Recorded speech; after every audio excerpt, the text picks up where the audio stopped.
Look guys, ang aking rose. Mas marami pa ang bulaklak kaysa sa dahon.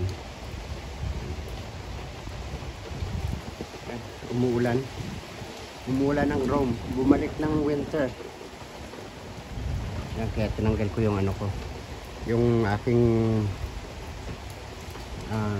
trapal. Kahit nasira siya ng ano, ng renovation eh, nandiyan pa rin ang bulaklak niya. Dumami ang bulaklak. Ang ganda. Oh, ang ganda. May hinarvest na ako niyan, nailagay ko na sa loob.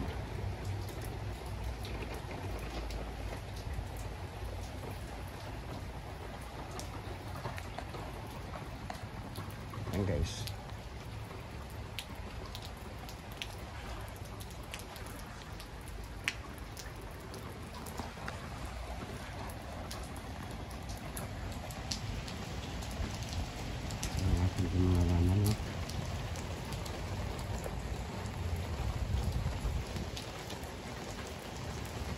Sarap ng mga bulaklak.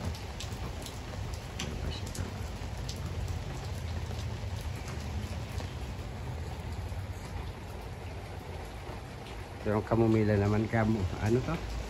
Yung para sa ano, sa simbahan, anong ang tawag niyan? Yung mabango. Ayan, may mga bulaklak na rin siya. Alam nyo guys, ang ano niyan, ang style niyan. Hindi ko pa sa kanila sinasabi. Yung pipi, lalagyan mo ng tubig. Ayan, mabilis mabilis magpabulaklak ng mga halaman.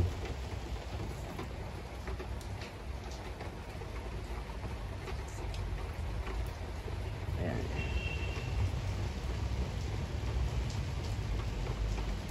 Bulaklak din na. Sarap po.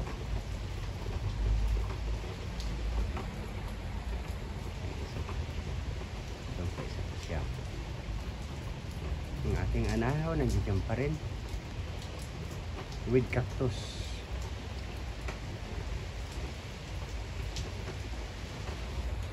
Okay guys, thank you so much for watching. Italy Training. Bye.